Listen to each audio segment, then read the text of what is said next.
Happy Monday. We're going to get right into this episode. Today, my guest is Heidi Marie Priest. You've probably heard her name around town.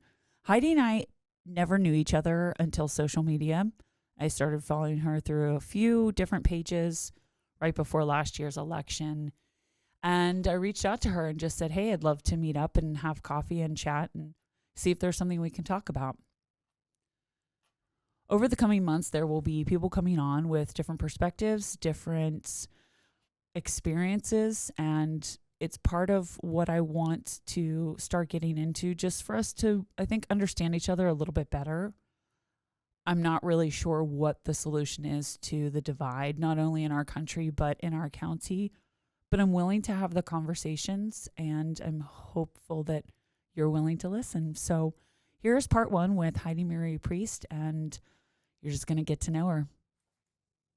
Do you go by Heidi Marie Priest? Is that your middle name? Marie is my middle name. Okay. No, I just go by Heidi. Okay. But my family calls me Heidi Marie. You Yeah. know, like my family calls me that, Yeah. but not always. It's just, you know, I like my middle name. And have we ever met before this, though, or did we just connect online? I feel like I just started seeing things. But yeah, I think we have a lot of mutual friends. I didn't realize you were into theater.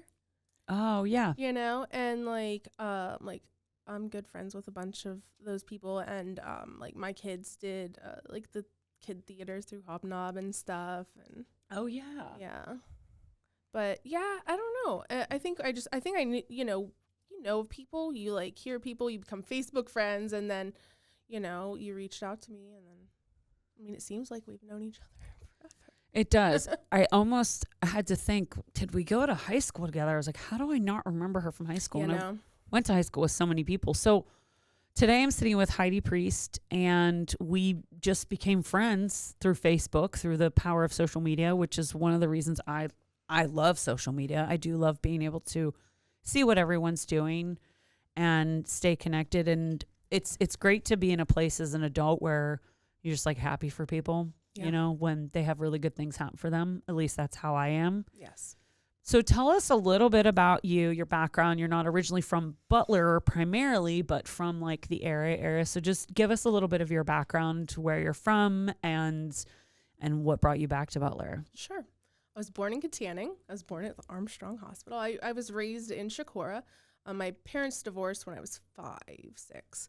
And I did live in Butler for a year with my grandparents before my mom got remarried, and we moved up to Plain Grove, which is near Slippery Rock, Grove City area. And I went to Wilmington area high school. So I did spend a lot of time in Butler visiting my grandparents. I went to my dad's on the weekends, which, you know, he's in Shakora, but and I went to church in Shakora. My church was in Shakora, but school was up north.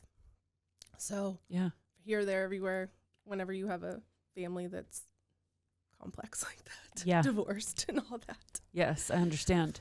And then after like high school, where did you go from there? Like, tell us a little bit about that. Yeah. So I grew up in Plain Grove, went to Wilmington. When I was in high school, I did marching band, and I was always into like leadership roles, things that, you know, doing different things. I was in the FFA, and I ended up being the president of our FFA chapter in high school, and I did a lot of public speaking contests and different things with that. Graduated from high school and went to Slippery Rock University. When I was there, my mom was a hairdresser, and she worked in Slippery Rock, so she knew a lot of people. And she's like, you got to meet this woman. Her name is Alice Kaiser-Drobny, and she runs this program at the university, and it's, you know, AmeriCorps and volunteering, and I'll check it out. You know? Yeah. So I checked it out. I signed up as an AmeriCorps member and started doing volunteer work. I did after school programs and different things, but that was kind of like the beginning of my love for volunteerism and, you know, the community involvement and that kind of thing. Originally, I thought I was going to do secondary English ed and teach, and so that's why I did a lot of after school programs, but I decided I didn't want to work with kids. It was too stressful for me.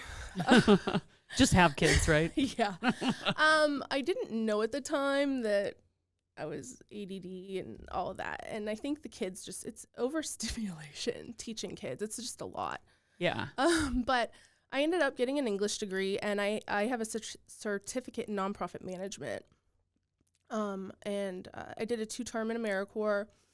I wrote I applied for a grant that got funded to start a creative writing program at a community center that we had in Newcastle. Cool. This is a long time ago. That's okay. This is I graduated in 2004. It still counts. Yeah. From college? Yeah. Okay, so you graduated 2 years after me, so you're still younger. 2 years. 2 years, yeah. We're in the same, yeah. So after I graduated, I thought, I really want to get into the nonprofit sector.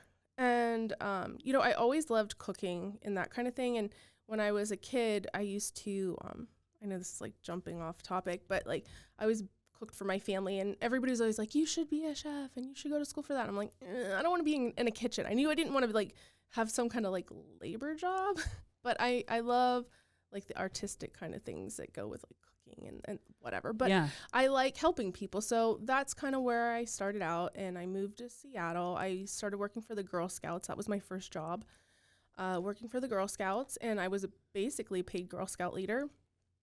And does that mean you get cookies like year round, or honest question? I mean, yeah, I mean, I remember. So do they just make the cookies in the spring, or what?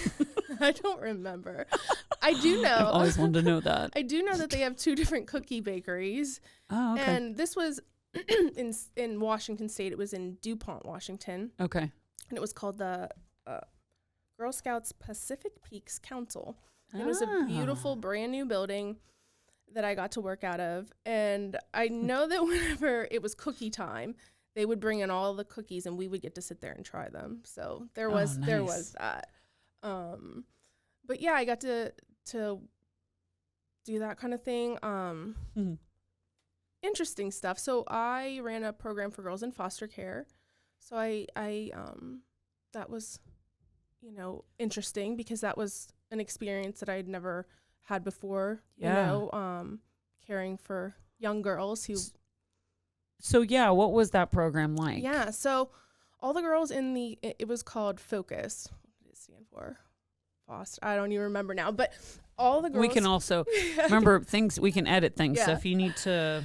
So, I did after school programs, at schools. I would go to different schools in the Tacoma area and teach after school programs. But then I also did this, foster care thing. And so all the girls that were in this program were in foster care. And so what I would do is I used to drive the van. I was always the van driver when I was in AmeriCorps. Yeah. So it was kind of like very easy for me because I already knew how to drive like a massive van. And so I would drive this big, 13, 14 passenger van. I don't know what they are. And I would go and I would pick up the girls. And this was back before we had smartphones. So I'd have to MapQuest back the directions. Back in the day, man. Yes. So I'd print out the directions, and I would go to the girls' houses and I would pick up the girls, and then we would have a location that we would have our meetings. So we would go, and then we would work on different activities that they could get badges from. I remember one time we made pretzels together, and we did all different kind of things. That's cool. And they were all in foster homes. Yeah. So they technically were, none of them had been adopted yet? Like, I guess my question is... There were 2 sisters I remember who were currently in care. Some of them, they were in temporary care in the hopes of going back with families. Because that's always the priority, is to try to put them back with families if they can. But, I know, there was one little girl that, her parents, overdosed her on Tylenol. So she had, permanent brain damage from it or whatever it was, permanent damage. And so I don't think that little girl ever would go back to her family, but I remember there were some, but I mean, really sad stories, Yes. I've worked with some people in a lot of the places I've lived, and I mean, we could probably go down a rabbit hole of the foster care program. You just want to take them home with you, and I'm the oldest. I have 3 siblings. I have 2 younger sisters and a younger brother. So I'm the oldest. I just, have that motherly kind of instinct anyway. But I love those little girls. And that was a really cool period of my life. So of course, I didn't do that very long. I was only there for maybe a year and a half. And then I got a real job. a full-time job because that was only part-time. And I had to get a part-time job to another part-time job because, but that's how it goes for the nonprofit sector because they're run on grants. So whatever grants they can get, whatever they can pay people to, to do the work. Yeah. And it's not that, I don't think that it's that people don't want to give their time towards something like that.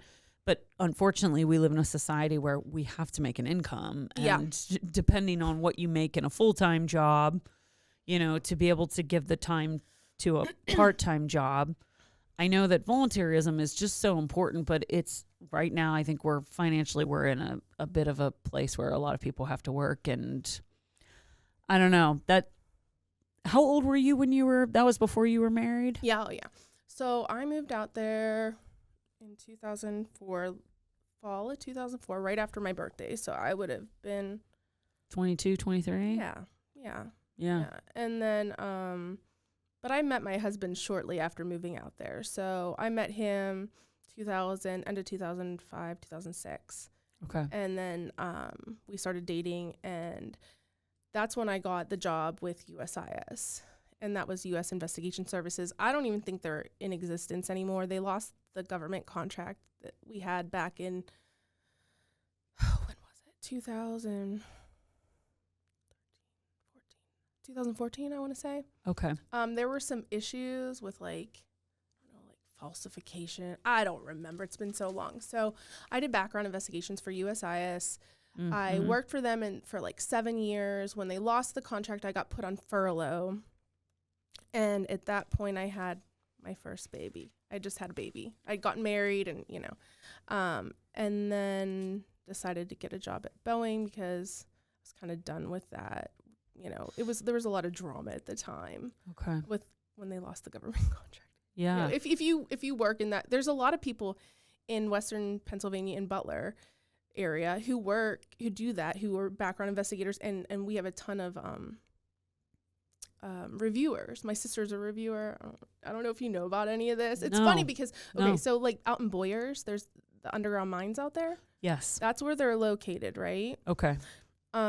And so the reviewers, though, they get to work from home, but the investigators, they conduct the background investigations for people getting these federal security clearances, top secret security clearances. So I would meet with, different people who were getting the clearances. I'd go out and I'd interview their friends and family and all that.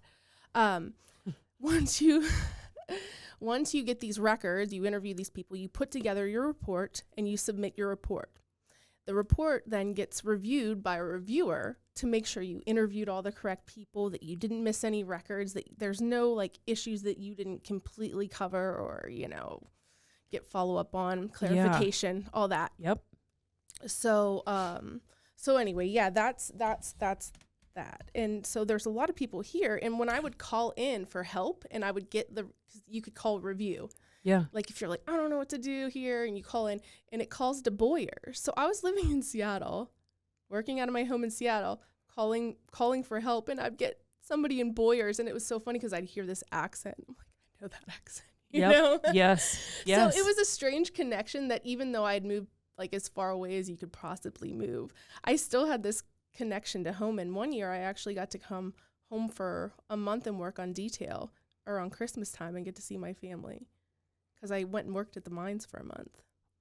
That's so wild to me. It just feels very top secret, and it's interesting for sure because, I mean, technically I worked for the government. I was a government contractor. I mean, I didn't work for the government, but they hire these contract companies because they can pay them a lot less. Abuse them.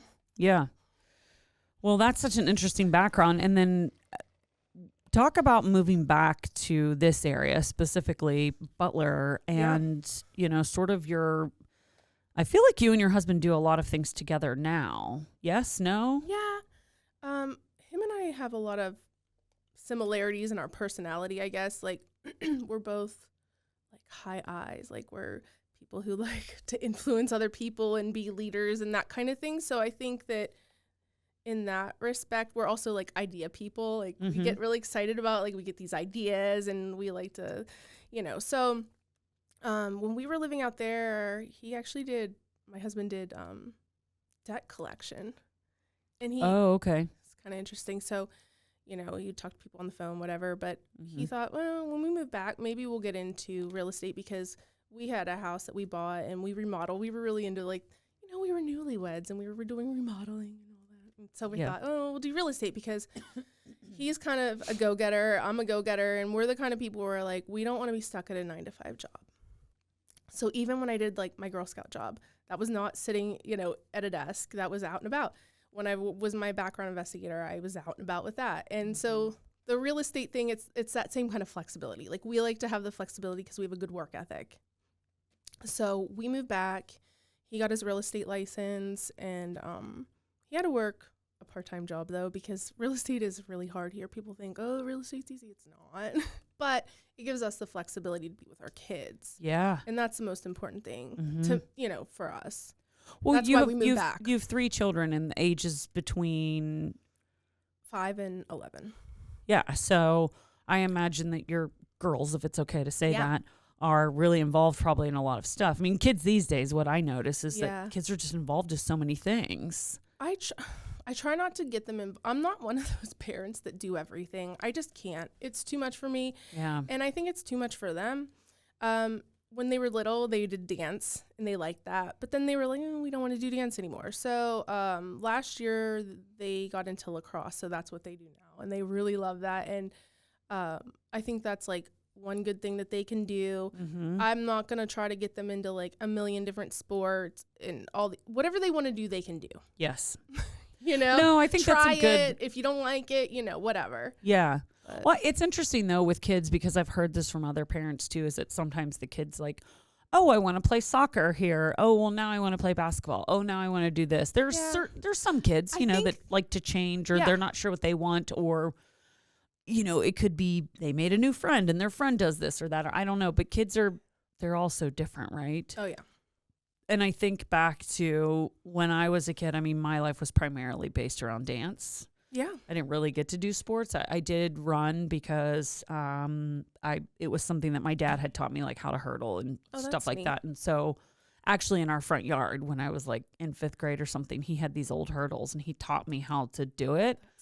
And that was one of the reasons why I really wanted to run. But I actually was I had really good endurance, but I didn't have someone like mentally like preparing me for like the mindset of doing things like that. So not that like someone had to do that. I think sometimes you either have it or you don't, but you can be influenced, I think. But most of my life was dance. So yeah. Well, like I mentioned, my parents were divorced, so I didn't really get to do much of anything because I had to go to my dad's on the weekends. Yeah. I did play softball for a while, and I wish I could have played basketball. I think I'd have been really good at it. I was always good at basketball. Yeah. So maybe Heidi will be, you know, my youngest will play basketball. I don't know. But yeah, I just want them to, you know, try different things. And Harper tried soccer. She hated it. You know, they've tried different things. But like growing up, my mom was a horse person. My mom was a rodeo queen. Oh, interesting.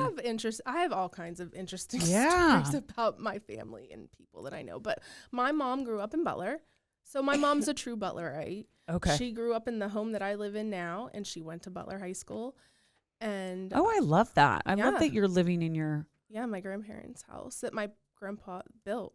Yeah. And the property was my grandma's parents' property that he split off part of the parcel and gave them like 3. Anyway, the whole half of where we live, you know. So we go back, you know. But my mom grew up in Butler, and she was the North Washington Rodeo Queen back in 1978 or 9. I didn't even know Mom. We had that. Yeah. Really? Have you never been to the North Washington Rodeo? No, I think I know what you're talking about, though. I'm pretty sure I know what you're talking about. Out 38? You go out 38? Yeah, 38. I've definitely been up that way. I used to, whenever I went to Clarion, I would drive. Yeah. I went that way to go back to school a lot. And I remember seeing it. I think for me, it's like the rodeo capital of the Northwest, I think is what they call it. Interesting. Okay. So my mom was just a very, you know, like she had horses and animals. And so I was raised with horses and chickens. I was in 4-H when I was a kid. Okay. I did a lot of the things that my mom was interested in. So tell me about 4-H, because here's where I have, Yeah. I mean, I grew up in Mount Chestnut, Okay. and a lot of family, when I say family, I mean like second cousins, aunts, uncles. So my grandmother had 5 sisters, and they all lived in this area, Yeah. and all their children and all the grandchildren lived in this area. So it's like a very big family. Mm-hmm. And we would often do a Thanksgiving at one of the churches, and you never knew who was showing up, right? Because there would be so many different parts of the family. It wasn't just like the immediate family, but a lot of them were farmers. And I just was never into any of that, because we lived in an old farmhouse, but we didn't have farm animals or anything like that. So explain to me with 4-H, like. I was in horse 4-H. Okay. So we would have meetings, and What did you talk about? Hey. Yeah, so Were you like, hey? Yeah, No, I'm just hey. kidding. There was a horse boarding facility up in New Wilmington, and that's where we would have our meetings. We didn't have money to board our horses. We had a pole barn in our backyard and like a few acres. Okay. But yeah, we would meet, and you would learn about horses. You would learn like conformation. You would learn about the saddle. You'd learn about riding. You'd learn different things. And then I did trail. I had a horse, and I did trail competition. So you would have to like go and open up like a mailbox while you're on the horse and do different things on the horse and get them to like weave or, whatever. Yeah. So I tried barrel racing. Not for me. I'm not like, it's too scary. Okay. I'm So not are a you big- not an adrenaline No. junkie? Oh, I'm a huge adrenaline Mm-mm. junkie. I'm like scaredy cat. Oh, got it. See, I'm one of those people that sees, I see those video of those people flying in those like squirrel suits and stuff. I'm like, No. ooh. Yeah. I love that. But yeah, that's how You're like, my love that husband for is. you. Yeah, exactly. That's how my husband Yeah. is. My husband used to be like a competitive snowboarder. Oh, nice. He Yeah. So he grew up in like a ski resort town. So Mm-hmm. not me. Yeah, not me. So the barrel racing was too scary, too fast, too afraid of like flying off. You have to like hold on and Yeah. just not for me. So trail was great. That was definitely more my style of things. Also, I think we did, I forget what you call it, like showmanship, where you groom your horse and you all that, and you walk them around and you do the. Yeah. So anyway, I did that. I did do that. Did you see the event in the Olympics last year where Snoop Dogg was commentating? Yes. And the horses were like, yes. what is that called? Do you know what? Dressage? I believe that was the English dressage. Dressage. Dressage. Dressage. Yeah, I showed Western. I did do Western. Okay. Western riding, trail, a little bit of the barrel racing. Yeah. But that used to be, we used to do our competitions or whatever you call them. I don't know. Up at the Lawrence County Fairgrounds is where we did them. I know they have that here in Butler and stuff, but yeah. So I was up there, and also going to school up there was like Amish country. So that was also interesting. When I moved to Seattle, people would be like, "Are you Amish?" Because I would tell them where I was from. Like people don't. Oh, that's funny. Yeah. Now, did you have like any relationships with your Amish neighbors or anything like that? Or no, but in college I ended up befriending a man who was previously Amish, and him and I were like besties for a while. Interesting. So I learned a lot. Yeah. It's, you see those documentaries and shows on TV. Yeah. Is it the Rumspringer? Yeah. I think Is that how you say it? When they're allowed to like kind of go out, and it's a certain period of time, isn't it, where they can go out into the modern world and decide like if they want that or if they want to come back? Is that like, do they really do that? I know that it's a thing. I think that they play that up for TV more than, because they're not supposed to not come back. Well, yeah. and I also didn't think that it was encouraged for them to even try to live a different type of life. No. So my friend, when he basically had to escape, you know, because here's the thing. Yeah. They go to school till they're in 6th grade. They're not very educated. Oh, wow. So they stop school after 6th grade. He did. Okay. So I mean, they go to Amish school, little 1-room schoolhouse. And then they're really just like work. They're right? laborers. They're hard workers. Yes. So what my friend did is there was a man who lived out in Colorado, and he would have these Amish men they were mostly men. He would let them come out and he would teach them a trade. He would teach them logging. And so my friend jumped a Greyhound bus. They don't drive, He left his horse and buggy at the auction house, in New Wilmington, and got a bus and went the whole way to Colorado, learned how to be a logger. And just started his life over. And then came back to Western Pennsylvania and became a logger and made a lot of money. He's like a millionaire now. I don't talk to him anymore, but it's been a while since I talked to him, but he has done well for himself. Yeah. It's interesting how he said the deodorant thing was like, he's like, oh yeah, like, that's right. Yeah. They can't wear any deodorant. I don't know why they don't, but he was like certain things like that he was grossed out about. There's modern day things. Yeah. They just have. So it's an interesting conversation that we're getting into here because we weren't expecting to get into that. But if you think about it, it's sort of this kind of where we want to go with the second half of this is it's like right and wrong, black and white. And I feel like we do very much live in a society, and I've had this conversation with other people, and listen, I've talked to my boss about this, I don't know how many times, and a little hesitancy about things that I want to say because there are things that are based off of my experience in life and my perspective. And I think everyone should be open to their opinion and open to their perspective and open to live their life the way that they want to. And maybe I'm naive in the sense that why can't it just be that simple that we can just like live and let people live? Right. And when we're talking about something like that, like, yes, you're raised a certain way to have certain beliefs, but if inside you're like, this doesn't feel right, this doesn't feel authentic to me, it doesn't, or you're sad or depressed. I mean, a lot of people who come out, let's just talk about, I'm just going to put the trans topic out on the table, sure, or someone who's gay. I know, and I've heard people say this, and people have said this to me, and I don't ever respond with that, you're wrong, because there's an obvious reason why they have that opinion and why they feel that way. But I've had people say to me, well, that's a choice. And knowing a lot of gay people in my life, especially being a performer. I mean, I was a professional dancer out of college, and I lived in Las Vegas, and I've lived in New York and LA and a lot of very predominantly liberal places, right? People would think, right? There's a melting pot. Everywhere I've lived were big melting pots. There's people from all different sides. So that to me is a little bit of an ignorant way to address, a lot of the people who have lost their homes in the fires who aren't Hollywood elite are Republicans in the Palisades. Some of those people have owned those homes since the 60s or 70s. They've been in their families when they were basically giving these houses away. No one wanted to live there. And now it's like where you want to live. But not to get off topic, but it's interesting, hearing about this friend of yours and how, it was just, he went with something he was interested in doing, but he stepped outside of the norm of his life. And a lot of times people are very quick to cut people off, and they're like, well, you're done. That's it. That's not right. It's like, well, maybe it's not right for you. Yeah.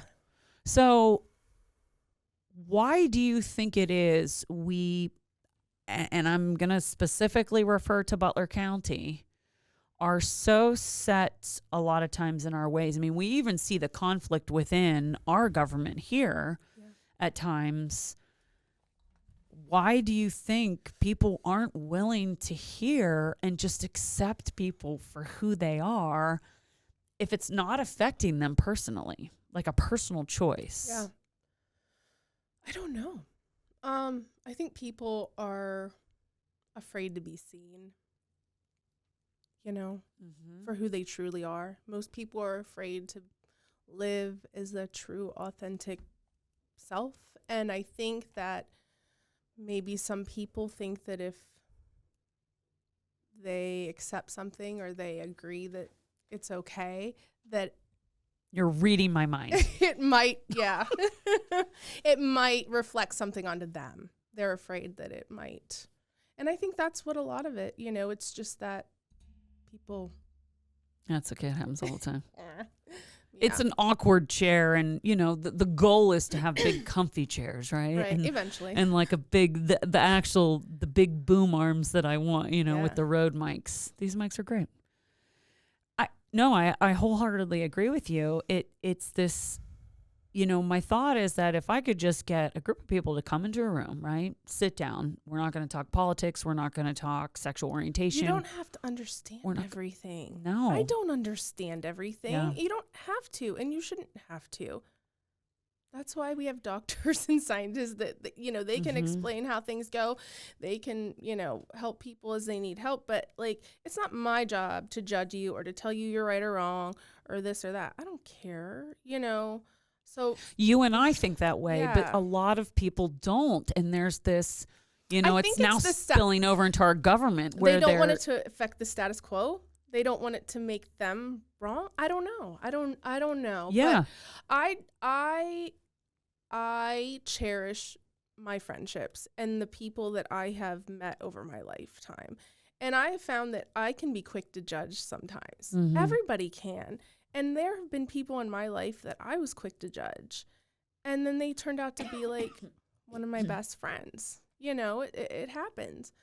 It definitely does happen. I mean, but when you are open to learning about other people's experiences, it makes you a better person.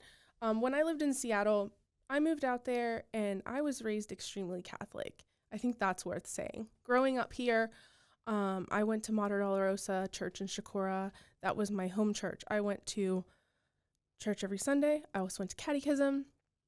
I was, confirmed through the church. I did all the things, first communion, all of that. My aunt was a nun. So I grew up very Catholic, but I also had a family that practiced what they preach. Like, my family's good family. My grandma was like the best woman. So I was raised in an ideal situation in that way, where I really was like learning, religion and stuff, but I also questioned things and had my own kind of thoughts and whatever. But, raised Catholic. I also, my mom for a period was like into the,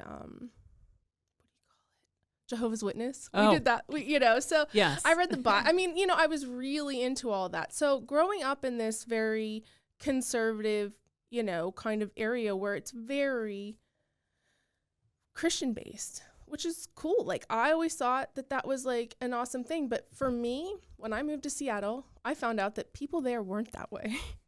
I moved out there and I found a Catholic church and I would go to church and I'd do this. But like, my friends were like complete opposite that I ended up making out there. Not all of them. But the one thing that I appreciated was that even though I was different, nobody ever made me feel bad or weird.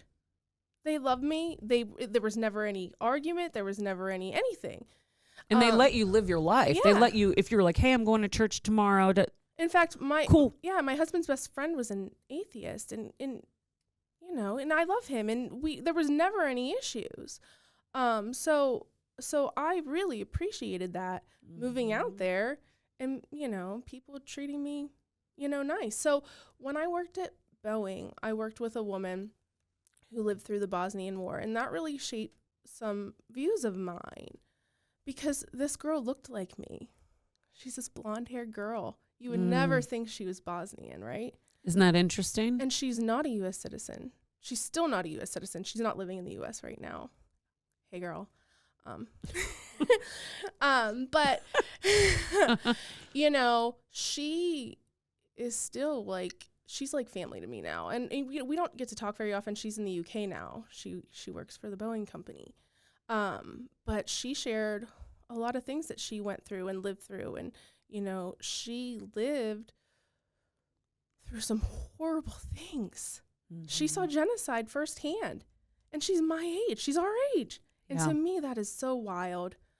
Yeah, we can think about it in our brains and look at photos and look at videos, but I don't think anyone can actually comprehend what something to that magnitude is like unless you're actually there and experiencing it. Yeah. So to that point, so she's this, blonde-haired girl, but she's Muslim.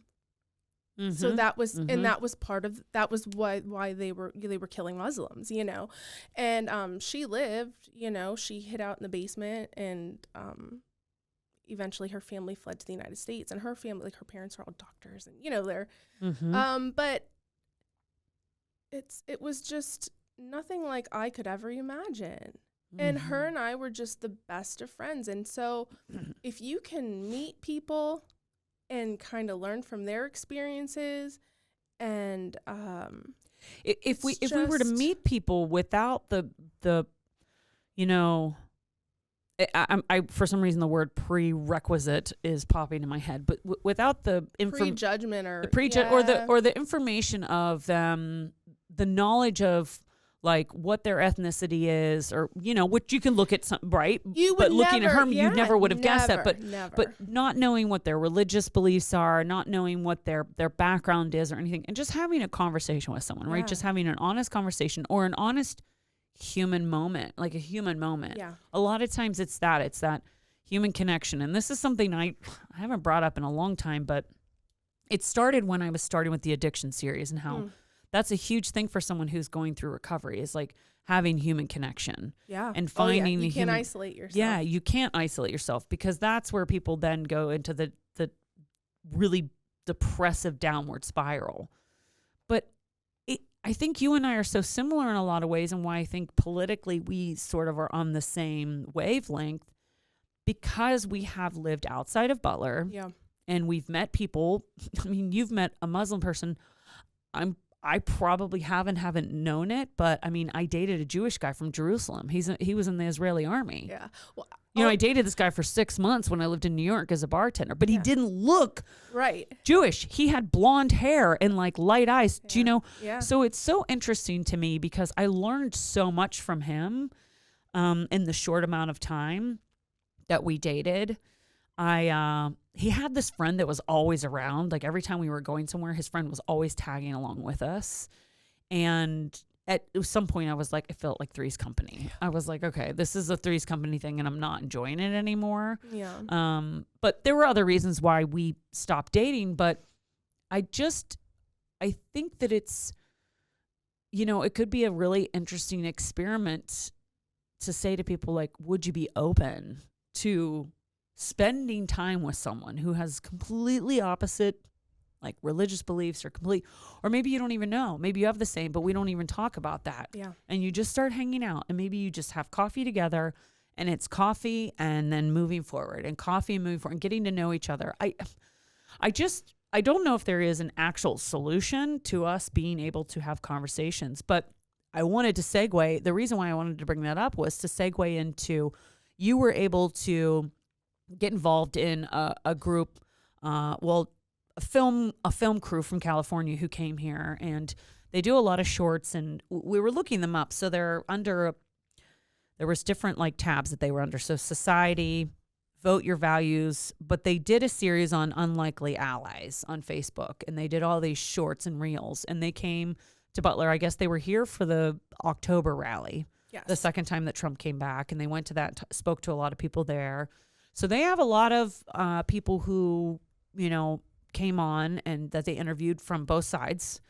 I feel like and I didn't get to look into a lot of them because we just looked at them briefly before we started talking, but I feel like they got, you know, either very Republican or very Democratic, but they were also trying to talk to people who had switched, right? A lot of conservatives who had... Yeah, that was their main focus. Their main focus was people who were conservative, Republican registered voters who were voting for Harris. Yeah, because... And the conversation behind that. Yeah. I feel like the Republican Party's kind of hijacked like the Christianity thing. You know, it's like, oh, the Republicans are but that's not... that doesn't make sense to me. Mm-hmm. But that's a whole other topic, I guess, you know, to get into. But you know, I don't like labels. I've never liked labels. And I think it's just part of who I am, you know? I want to be able to do what I want to do and not be told, you know, and I don't want to be defined.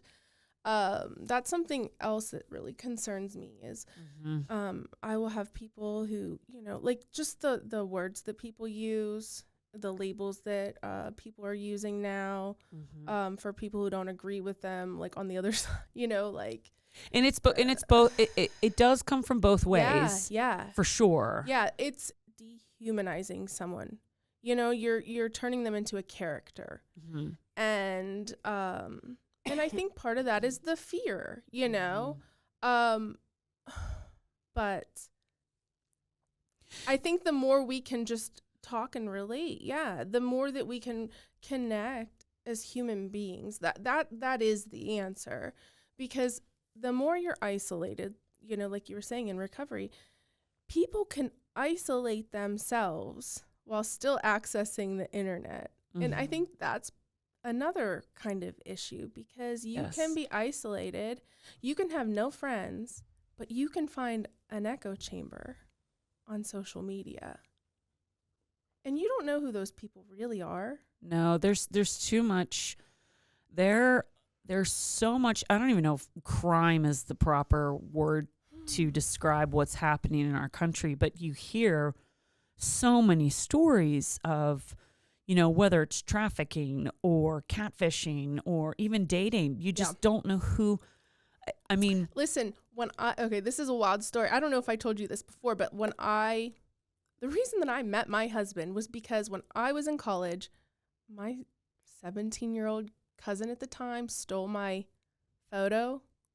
This was like, oh wow, this was like the beginning of like the online stuff. Yeah. So she stole my photos. MySpace is this one. MySpace was no. This was something else. This is way before that. It was called Face the Jury. You put your photo up and people rate you. Wait, what? Oh yeah, this was like 2000. And she was underage and she took my photos and she made an account on this site and was talking to dudes on this site. With your photo. Yeah. And I never heard of it. Well, MySpace was around then because I was in college then and we had MySpace. This was 2000. Yeah. Okay. Well, I didn't have MySpace But what back was then. it called? What was Face the Jury. Face the Jury. It's not in existence anymore. Okay. So I found that my cousin had stolen my photo, was talking to these dudes. And so I took the account back. And then I met this guy who I ended up dating. He was not a good dude. I mean, he was all right. Like we were saying, you always you get a couple good things from your exes, no matter what. Yeah, we were just talking about that. Yeah, so, but I probably would not have ended up in Seattle had all of that. Had someone not been catfishing someone with my photos, and that was back before catfishing was a thing. Yeah. Yeah. Did you ever get to confront her on that and understand why she did that? Yeah. Yeah. And it wasn't she was just young and I don't know. But the reason I found was that somebody saw me on there and was like, hey, I didn't know you're on this site. I'm like, you're like, I'm not. I'm like, you're like, actually, I'm not. But then I was just like, hey, you can't do that. Just give me the account. And that was it. Yeah. Well, you're nicer than I probably would have. Although I don't know. I feel like I go through phases where I have a phase where I'm like, I'm not perfect. I've made mistakes and, I'm just going to grant grace here, but like make it right. I also am this type of person where I'm like, okay, this has gone too far. This needs to stop. Yeah. And time to stop this. Okay. Yeah. Well, once I found out, I was just like, just give me the account, Yeah. Whatever. Wow. That's wild. Yeah. So, that was way before, catfishing was a thing. We were still using Napster and. Oh, Napster. Oh, I loved Napster.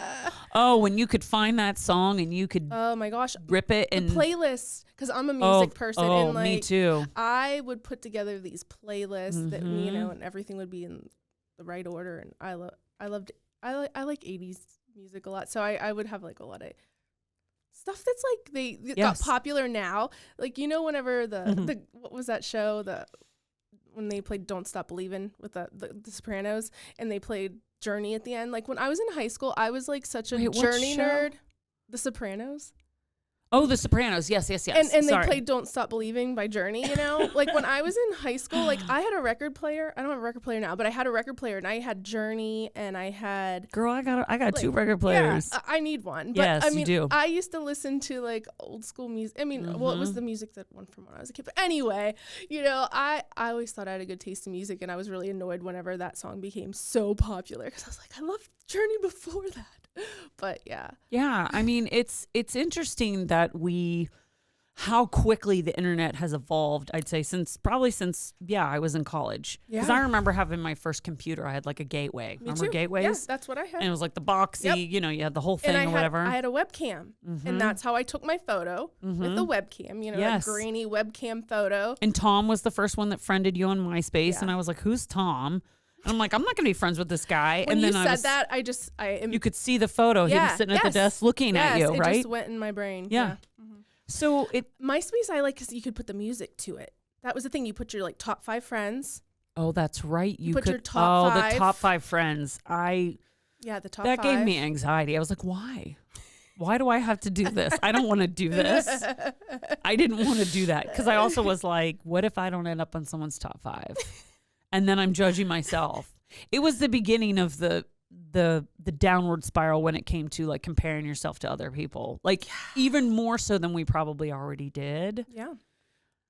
So, since then a lot has happened, and, we were talking earlier about things we see online, and I'll have conversations with my neighbors. I was having a conversation yesterday with my neighbor about something that has come up since our new president, and it's tough for me to say that because I've said this on the last 2 episodes ago that I had with Cecilia Tomko. We had a little conversation about politics and religion, and I did say, like, I didn't vote for Trump. I voted for Harris. And you are someone who became a huge advocate in Butler County, especially for Harris. Yeah. And when we started talking about, this group that came here and they were doing the shorts to really get to the conversation of hearing the people who did switch sides. Yeah. I know that was a big part of their campaign, but they had done 2 shorts with you that they put out onto their social media, and you were talking about different ways to remind, especially like young girls and women, to get out there and vote and to use their voices. Yeah. And what's interesting is when it comes from someone, a lot of times people just assume that you're telling people to vote for Harris, and you're like, well, no, like obviously we want people to see why we voted the way that we did. The tagline that they used was "Vote your values." There it is. Yeah. So no one's saying you have to vote this way, you have to vote that way. That's not what we were doing. We were just promoting why we're voting the way that we are. It's okay to vote your values. It's okay to vote your values. Yeah. And, had a really great idea with Post-it notes. But the second video, I think the video like had barely even started, and you were standing there and a truck went past you in the background and a guy yelled, "Grab her by the," and I'm not going to finish it because I can't say it. Everybody knows what I'm talking about. And I can almost feel the eye rolls. I don't know. Yeah. I like how you're laughing because it's true, right? Yeah. People will roll their eyes. Oh, well, he's just joking. I'm like, oh, he was. Or that it was set up. I've seen, people. You were accused of it being set up. It wasn't a setup. Somebody drove past. We were there long enough that people started They knew what you're. Yes. That there was a camera crew. I mean, it wasn't like he was recording me with an iPhone. It was a legitimate camera crew. Yeah. And they were interviewing you, and this person drove past. Yeah. And it's like kind of blurry in the back of this video, and they yell this, and even the guy that was interviewing you was like, well, what did he just yell? And you're like, well, he just. Yeah. And you can hear it, like, whenever you played it earlier and we had these headphones on, like you could really hear it more clear than when you just watched the video.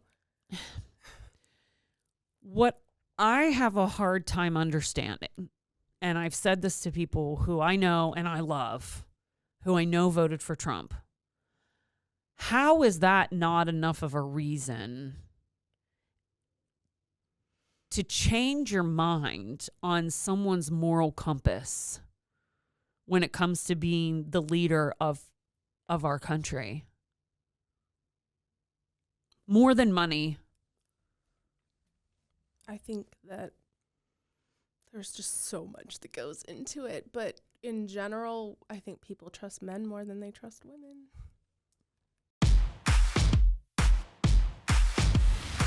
Join us next week as Heidi and I continue our conversation. I do want to make sure everyone understands the purpose of these conversations is to be heard. In the coming weeks, I plan to have guests from both sides and those in the middle, joining me for deeper conversations. Are you willing to hear what someone with a different perspective has to say? Do you think we can one day break down the chaos and get to the facts. Join me next week for part 2. Thank you for tuning in to Alter Eagle. Join me every Monday for a new episode, and be sure to click subscribe so you don't miss a single episode. Follow us on Instagram at Alter Eagle Podcast. Until next time, stay safe, stay hopeful, stay kind.